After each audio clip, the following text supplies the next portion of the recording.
Well, this was painful to watch. There's hardly a better personification of the political naivete on college campuses than what this girl said to Charlie Kirk, while getting more erratic as she went on about Donald Trump. But there's some finer strands here that I need to explore, so take a look for yourself before I tell you more about it. Hello. Hello. I just kind of had a few questions, and I'm coming to you, like, respectfully, because I have no intention of being rude or anything, despite what you may think. I will be voting for the Democratic Party. Hold your booze. Hold your booze.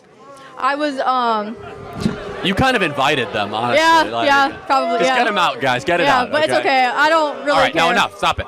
Yeah, no, but I don't really care. Because honestly, I feel like...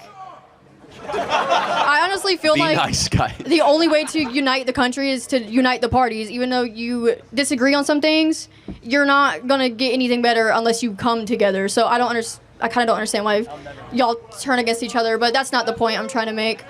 I have multiple things. Because like 3 days ago, I had no intention of voting whatsoever. Because I had heard what my friend said about the Democratic side. Can you please shut up while I'm talking? Just don't let it get to you, please. Okay, because it's just disrespectful. But so I had people telling me about the Democratic Party, like different stuff. They were like, "This is good because of this," and then I had my family, and they're like, "Well, Trump's good because of this." So then I just started researching, literally 3 days ago, and I fell down this whole like rabbit hole of so much stuff. That's why I will be voting for the Democratic Party. Can I ask you, and it's not your question, what did you find persuasive enough to convince you to vote for Democrats? Well, so you talked about Trump creating safe cities, safe streets, just a safe country, but you know about his rally where he said that he wants 1 full day of police retaliation to eradicate crime. Wait, what? This girl thinks Trump literally wants the purge to happen in real life because of some sarcastic off-the-cuff remark he made at a rally? I guess that's what happens when all you watch are leftist echo chambers like MSNBC, but that even goes as far as comparing Trump rallies as those of a 1930s Germany without hesitation. By the way, none of the media manipulation flies past us, so be sure to subscribe and hit the notification bell to always see the real picture. Now, she said in this clip that she started researching who to vote for 3 days ago, and it shows. But for the record, there's 2 of the largest voting issues that propelled Donald Trump in the White House, and that's inflation and illegal immigration. And in some sense, all of what we remember about the Trump era, including foreign policy, converges into these 2 things. Think of something like the war in Ukraine that disrupted global supply chains or the rampant money printing at home.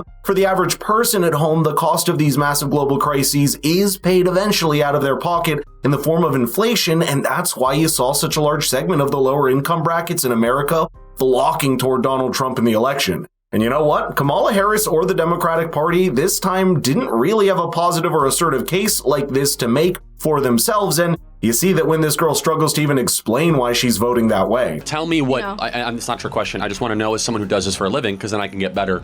What did you find that you're like, now I'm voting for the Democrat Party? What made that click?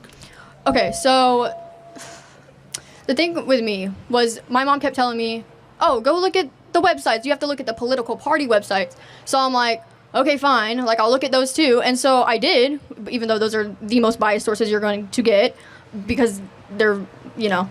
I was looking under economy because that's everyone's main argument about Trump. They're like, oh, well, I don't like him, but I like his policies. So I wanted to look at his policies. So then I did, and they were a little too strangely similar to the ones I was looking at the Democratic Party.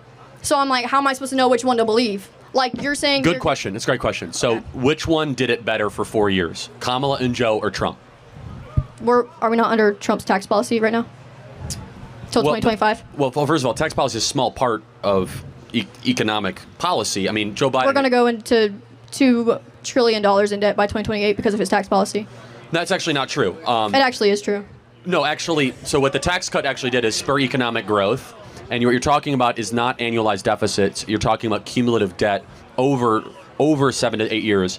But you know what the tax cuts did? It actually cut your taxes. It was the largest middle-class tax cut in American history. That is just something that baffles me. These young economic socialists on these college campuses just fail to understand something simple. It's that no matter what happens, it's the public that pays for any debt, any deficit, any tax raise. The idea that cumulative debt increases, but the money was put back into the pockets of American workers and businessmen to spur growth, and if it was the other way around, the worker and the businessman would have just been paying for it indirectly through the worst form of taxation, which is general inflation. That's why so many people remember the Trump economy as so much better combined with tax cuts and lower inflation. The contrast with the Biden economy is painfully stark to the point that 2/3 of the people in exit polls this election said the economy was poor. Not just that, it's part of a larger realignment that we're seeing in the American political scene where the Democrats are losing their traditional role as the party of the working class. In fact, this time, the Democrats fared better with the richest third of Americans than the poorest third, with a majority making less than $100,000 a year moving to the Republican side. And that's what you see in action when Van Jones this past month angered a lot of his fellow leftists by declaring Kamala Harris represents the real billionaire class. 75% of Americans say the economy was better under Trump. Were we not under Obama's tax policy? And So plus the pandemic, that's not really normal. So of course the economy is going... Well, hold on. You got to stop with this like Obama, Trump. You have to take ownership of your administration. So Trump will take ownership. He had the lowest unemployment, wages were going up, no inflation, housing boom. Why is that? He kept energy prices low, cut tax for middle-class families, got rid of stupid regulation, and we saw an economic renaissance. And American people remember how good that economy was, guys? It was amazing.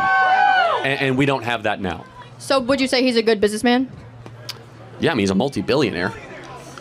What about his multiple businesses that have went into bankruptcy? Yeah, I mean, look, you're going to fail sometimes when you do businesses. But 10 times?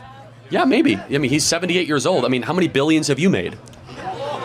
You know, he was also born into it. Well, he was not born a billionaire. He was given a couple $1 million, but turning a couple $1 million into $6 billion is like the greatest ROI in the history. That is just sad. First of all, it wasn't 10 times. Donald Trump has declared bankruptcy 6 times, and all of them were Chapter 11 bankruptcies, which in business, it's usually used more of a renegotiation tool than a complete failure. And secondly, even if he did, that's like saying Elon Musk's SpaceX isn't good at building rockets because their reusable rockets failed for the first 5 times. You need to try in order to fail, and you can't be smug for never failing if you never even tried. And remember, by the way, these are the kind of people who want to give tons of money to others, but when someone declares bankruptcy, that's a bad thing. Was he a good president?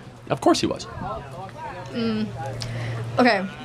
So another thing that also is kind of like skewing my vote.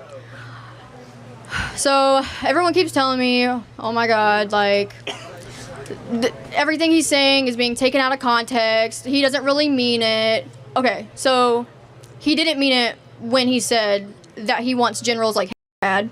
He never said that. Did he not? He did not. It's been completely debunked, and 3 people around him said that is a complete fabrication. Definitely. Let me ask you a question. What do you want to do with your life? Honestly, I haven't quite figured it out, which I know you're going to say college is a scam. What don't know studying? what you're doing.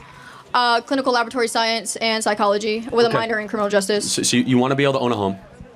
Of course. Yeah, I mean, under Kamala, it requires $135,000 a year to own a home. Under Trump, it was $75,000 a year. Interesting. I kind of just don't... You care about ending war? Yeah, war's bad.